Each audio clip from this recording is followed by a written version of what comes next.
Hi, I'm Alexandra Hall in Washington, D.C. Over the past several decades, the state of human rights in Latin America has improved dramatically, but there's still plenty of work to be done to ensure that all citizens enjoy the right to health care, education, food security, and a life free from violence. Although important achievements have been consolidated under the current government in Colombia, it's still one of the world's toughest countries in terms of human rights violations.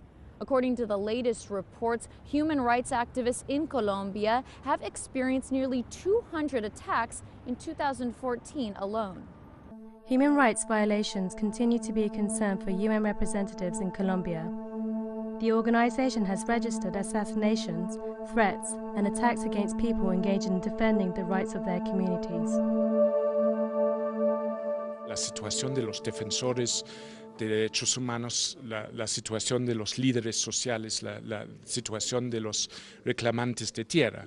Hasta este año, nosotros, hasta fines de octubre, como Naciones Unidas, habíamos registrado 47 asesinatos contra estas personas. Nevertheless, the most serious human rights violations occur within the context of conflict, and state security forces appear to be one of the worst offenders, according to some international organizations. El ejército está ocupando escuelas. Los niños no pueden entrar en escuelas porque contra de los principios humanitarios internacionales hay un mal uso militar. This is confirmed by the communities that live in regions of the country where there is constant confrontation and attacks against the civil population. Supuestamente en La Habana el gobierno está hablando de la paz, pero se constatan continuos bombardeos, aquí se llama mortereos, ametrallamiento. In addition to this, there are threats against journalists, trade unionists, and the stigmatization of communities that are driving the peace process and that join social protests to demand their rights. Hoy cuando el campesino o los indígenas salimos a reclamar y a exigir nuestros derechos, siempre nos han señalado de que somos grupos insurgentes, que venimos patrocinados de la guerrilla. In 2014, in terms of human rights, Colombia ends the year with 107 threats, 47 assassinations, and 29 attacks, according to the organizations We Are Defenders. Additionally, according to experts, the government's proposal to extend military criminal justice jurisdiction and to promote members of the military involved in the human rights violations demonstrate that Colombia is on the wrong in these matters. Recent historical findings reveal that in Guatemala, state security forces violated citizens' human rights on innumerable occasions during the country's 36-year armed conflict. However, survivors of the war insist that the government still violates the basic human rights of Guatemalans. Rosalina is the founder of the National Coordinator for Widows of Guatemala. Her work involves bringing together all the indigenous women who survived the army massacres and were left widowed. They claim that human rights violations perpetuated by the state continue but take a different form.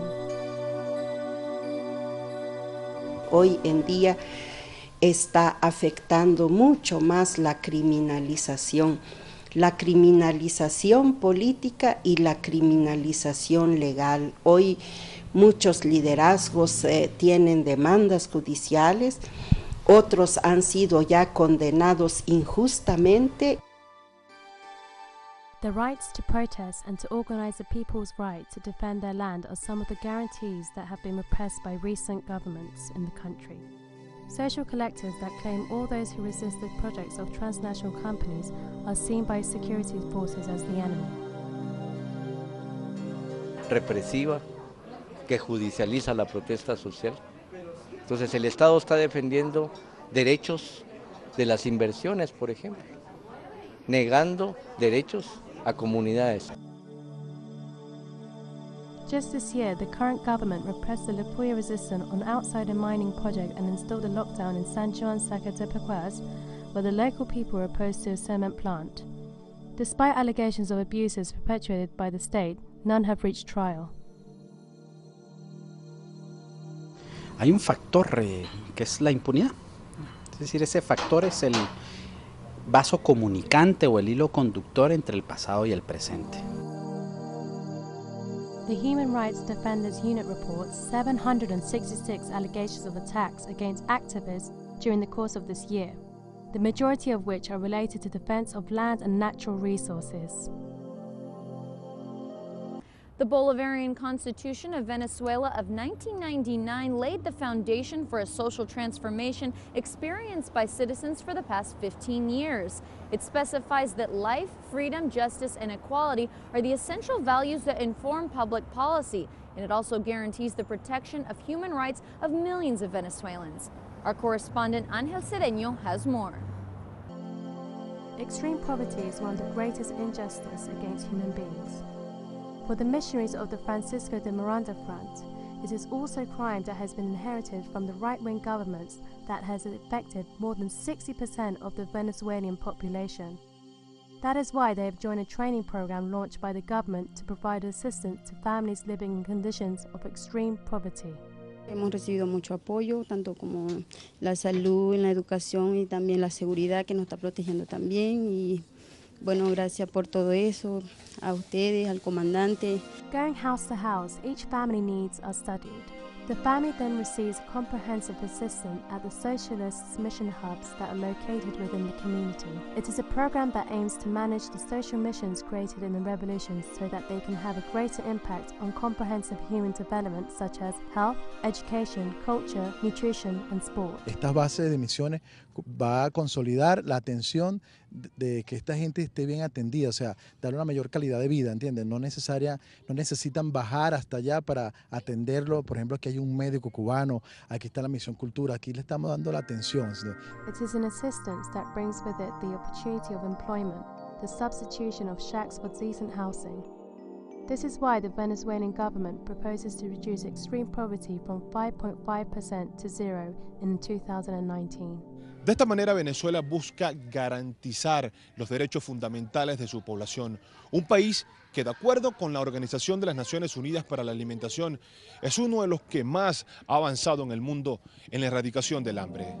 Through the food mission, the Bolivarian Revolution reduced malnutrition to under 5% in the period 2010 to 2012. Venezuela sigue cumprindo com a meta do Objetivo de Desenvolvimento del Milênio.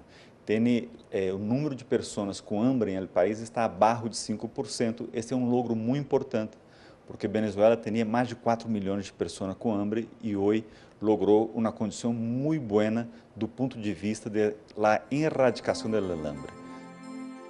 For specialists in Venezuela, this is how the great majority of Venezuelans currently have their human rights fully safeguarded. They also consider that the country has made great progress in dismantling of the repressive structure that was installed in the country between 1958 and 1998. Así es, nuestro Estado no solamente se ha quedado en desmontar la estructura represiva. Una muestra de ello es la creación de una Universidad Nacional Experimental de la Seguridad, el proceso de transformación del sistema policial que aún se desarrolla en nuestro país. With that purpose in mind, President Nicolas Maduro created the National Human Rights Council. That's all for now. We invite you to watch again next week for another special on the most important issues impacting Latin America and the world. In Washington, I'm Alexandra Hall. See you next time.